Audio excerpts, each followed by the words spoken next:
പ്രിയപ്പെട്ടവരെ, എല്ലാവർക്കും സുഖമായിരിക്കുമല്ലോ. അക്കിലസിൻ്റെ ഉപ്പൂറ്റി എന്നാൽ നിങ്ങൾ ഒരുപാട് കേട്ടിട്ടുള്ള ഒരു കാര്യമാണ്. നമുക്കൊരു എതിരാളിയൊക്കെ ഉണ്ടാവുമ്പോൾ നമ്മൾ പറയുന്നൊരു പ്രയോഗമാണ് അക്കിലസിൻ്റെ ഉപ്പൂറ്റി മനസ്സിലാക്കിയിട്ട് വേണം ഒരു കളി കളിക്കാനെന്ന്. അല്ലെങ്കിൽ ഒരു എതിരാളിയെ നേരിടാൻ പോകുമ്പോൾ, ഇപ്പം പ്രത്യേകിച്ച് നമ്മൾ പാമ്പും കോണിയൊക്കെ കളിക്കുന്ന സമയത്ത്, അല്ലെങ്കിൽ ഫുട്ബോള് ക്രിക്കറ്റൊക്കെ കളിക്കുന്ന സമയത്താണ് നമ്മുടെ സാധാരണക്കാർക്കിടയിലുള്ള ഒരു അക്കിലസിൻ്റെ ഉപ്പൂറ്റി എന്നുള്ളൊരു പ്രയോഗം വരിക. അല്ലെങ്കിൽ ചെസ്സ് കളിക്കുമ്പോൾ ആദ്യം അക്കിലസിൻ്റെ ഉപ്പൂറ്റി മനസ്സിലാക്കണം, എന്നിട്ട് വേണം ഒരു കളി കളിച്ച് ജയിക്കാൻ എന്ന്. അതായത് ഒരു വ്യക്തിയുടെ ബലഹീനത മനസ്സിലാക്കിയിട്ട് ആ വ്യക്തിയെ കീഴ്പ്പെടുത്തുക എന്നതാണ് ഒരുപക്ഷെ അക്കിലസിൻ്റെ ഉപ്പൂറ്റി കൊണ്ട് അർത്ഥമാക്കുന്നത്. ഏതൊരു വ്യക്തിക്കും അതെത്ര വലിയ ശക്തനായിക്കോട്ടെ ഒരു ബലഹീനതയുണ്ടാവും. അത് പ്രകൃതിയുടെ ഒരു നിയമമാണ്. ഈ ബലഹീനതയെക്കുറിച്ച് എതിരാളി മനസ്സിലാക്കിയത് തൊട്ട് ആ ഒരു വ്യക്തിയുടെ പരാജയം ആരംഭിക്കുകയാണ്. ഇതുപോലെ നമ്മുടെ പ്രധാനമന്ത്രിയുടെ ഒരു ഉപ്പൂറ്റി കഥ പറയാനാണ് ഞാൻ വന്നിരിക്കുന്നത്. നമുക്കറിയാം, കഴിഞ്ഞ കുറേ വർഷങ്ങൾ രാഹുൽ ഗാന്ധി നരേന്ദ്രമോദിക്കെതിരെ ഒരുപാട് ആരോപണങ്ങൾ ഉന്നയിച്ചിട്ടുണ്ടായിരുന്നു. തെളിവ് സഹിതം നമുക്കതെല്ലാം ബോധ്യപ്പെടുത്തി തരികയും ചെയ്തു. എന്നിട്ടും കഴിഞ്ഞ 2 തവണ വൻ ഭൂരിപക്ഷത്തോടു കൂടി നമ്മുടെ നരേന്ദ്രമോദിജി അധികാരത്തിൽ വന്നു. ഈ 3-ാം തവണയും നരേന്ദ്രമോദി തന്നെയാണ് പ്രധാനമന്ത്രിയെങ്കിൽ കൂടെ തൂക്ക് സഭയുടെ പ്രധാനമന്ത്രി എന്നൊരു വിശേഷണം കൂടി നരേന്ദ്രമോദിക്ക് വന്നിട്ടുണ്ട്. ജവഹർലാൽ നെഹ്റുവിനെ പോലെ 3-മതും പ്രധാനമന്ത്രിയായ വ്യക്തി എന്നൊരു പക്ഷേ PSCക്ക് പഠിക്കുന്ന ഉദ്യോഗാർത്ഥികളൊക്കെ നരേന്ദ്രമോദിയെ സൂചിപ്പിക്കുന്നുണ്ടെങ്കിലും അങ്ങനെ സൂചിപ്പിക്കുന്നെങ്കിൽ ഉള്ളിലൊരു ചിരിയായിരിക്കും. തൂക്കുസഭയുടെ പ്രധാനമന്ത്രി എന്നുകൂടെ ഓപ്ഷനിൽ ഉണ്ടായാൽ ആകെ കുഴങ്ങിപ്പോവല്ലോ എന്നുള്ളൊരു ചിരിയായിരിക്കും ഉള്ളിൽ. ഈ തൂക്കുസഭയുടെ പ്രധാനമന്ത്രിയായി നമ്മുടെ നരേന്ദ്രമോദിജി വരാൻ രാഹുൽ ഗാന്ധിയെ സഹായിച്ച ഒരു ഉപ്പൂറ്റി, ആ ഉപ്പൂറ്റിയാണ് നമ്മൾ ജനങ്ങൾ. രാഹുൽ ഗാന്ധി എപ്പോഴോ മനസ്സിലാക്കി നരേന്ദ്രമോദിജി ജനങ്ങളോട് ഇടപഴകാൻ വല്ലാതെ ഭയപ്പെടുന്നുവെന്ന്. ജനങ്ങളുമായിട്ട് നേരിട്ട് സംവദിക്കുന്നത് നിങ്ങൾ എവിടെയെങ്കിലും കണ്ടിട്ടുണ്ടോ? നമ്മുടെ പ്രധാനമന്ത്രി ജനങ്ങളുമായിട്ട് നേരിട്ട് സംവദിക്കുന്നത് എവിടെയെങ്കിലും കാണുകയോ കേൾക്കുകയോ ചെയ്തിട്ടുണ്ടോ? ഒരിക്കലുമില്ല. ലൈവായിട്ടുള്ള ഒരു വാർത്താ സമ്മേളനത്തിലോ അല്ലെങ്കിൽ ഒരു ഇൻ്റർവ്യൂകളിലോ നമുക്ക് നരേന്ദ്രമോദിയെ കാണാൻ സാധിക്കുന്നില്ല. പക്ഷേ രാഹുൽ ഗാന്ധി ഒരുപാട് ലൈവായിട്ടുള്ള വാർത്താ സമ്മേളനങ്ങളിൽ അറ്റൻഡ് ചെയ്തിട്ടുണ്ട്. ലൈവായിട്ട് വിദ്യാർത്ഥികളോട് സംവദിക്കുന്നത് നമ്മൾ കണ്ടിട്ടുണ്ട്, അല്ലേ? പക്ഷേ നരേന്ദ്രമോദി എന്തുകൊണ്ടോ ജനങ്ങളുമായിട്ട് ഇടപഴകാൻ തൊഴിലാളികളോടും കർഷകരോടും അങ്ങനെ തുടങ്ങി വിദ്യാർത്ഥികൾ, ഉദ്യോഗാർത്ഥികൾ ഇവരോടൊക്കെ ഇടപഴകാൻ നരേന്ദ്രമോദി ഭയപ്പെടുന്നു.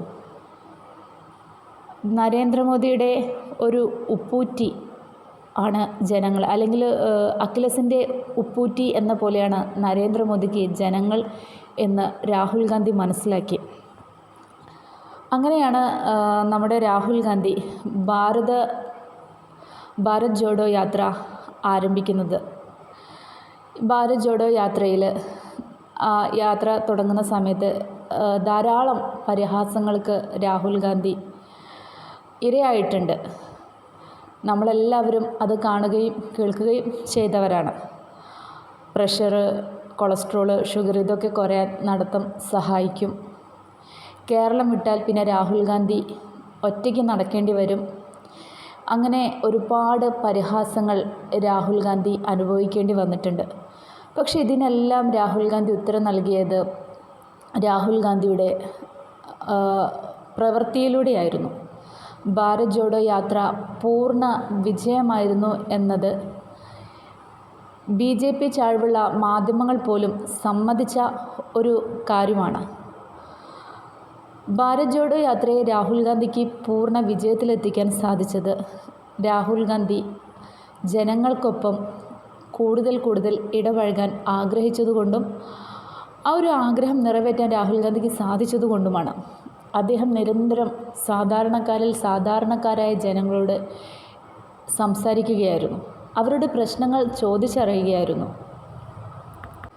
നമ്മുടെ പിണറായി സർക്കാരൊക്കെ രാഹുൽ ഗാന്ധിയെ ഹിന്ദി ഹൃദയഭൂമികളിലൂടെ സഞ്ചരിക്കാത്തതിൻ്റെ പേരിൽ ഒക്കെ കളിയാക്കുകയൊക്കെ ചെയ്തിട്ടുണ്ടായിരുന്നു. പക്ഷേ രാഹുൽ ഗാന്ധി ഹിന്ദി ഹൃദയഭൂമികളിലൂടെയൊക്കെ സഞ്ചരിച്ചു. അവിടെയൊക്കെ വൻ വിജയമായിരുന്നു രാഹുൽ ഗാന്ധിക്ക് കാണാൻ സാധിച്ചത്.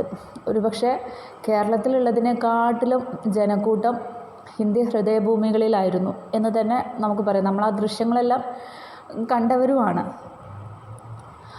ഈ രാഹുൽ ഗാന്ധിയുള്ള ഒരു ഭാരത് ജോഡോ യാത്ര കന്യാകുമാരിയിൽ നിന്ന് തുടങ്ങി കാശ്മീരിൽ അവസാനിക്കുമ്പോൾ ജനങ്ങളിൽ നിന്ന് രാഹുൽ ഗാന്ധി മനസ്സിലാക്കി കേട്ടറിഞ്ഞ ഒരേ ഒരു പേര് അദാനി അംബാനി. എവിടെ നോക്കിയാലും അദാനി അംബാനി, അദാനി അംബാനി. ഈ ഒരു പേര് രാഹുൽ ഗാന്ധി മനസ്സിലാക്കുന്നതോടെ രാഹുൽ ഗാന്ധിക്ക് മോദിജിയെ നേരിടാനുള്ളൊരു ആയുധം കൂടെ കയ്യിൽ കിട്ടുകയായിരുന്നു. ജനങ്ങളോട് സംവദിക്കാൻ അല്ലെങ്കിൽ ജനങ്ങളെ മോദിജി ഭയക്കുന്നു എന്ന് രാഹുൽ ഗാന്ധി മനസ്സിലാക്കി ഭാരത് ജോഡോ യാത്ര എന്നൊരു ആശയം വരുന്നു. ആ ഭാരത് ജോഡോ യാത്രയിൽ നമ്മുടെ നരേന്ദ്രമോദിജി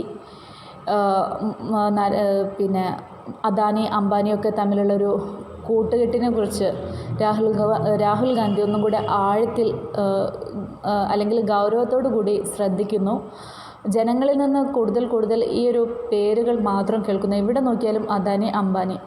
ഒരുപാട് ആളുകൾക്ക്, ഇന്ത്യയിലെ ഭൂരിഭാഗം വരുന്ന പട്ടിണി പാവങ്ങൾക്ക് തൊഴിലില്ലാതാവാനുള്ളൊരു കാരണമായിട്ട് നരേന്ദ്രമോദിയുടെയും അദാനി അംബാനി കൂട്ടുകെട്ടിനെ രാഹുൽ ഗാന്ധി മനസ്സിലാക്കുന്നു.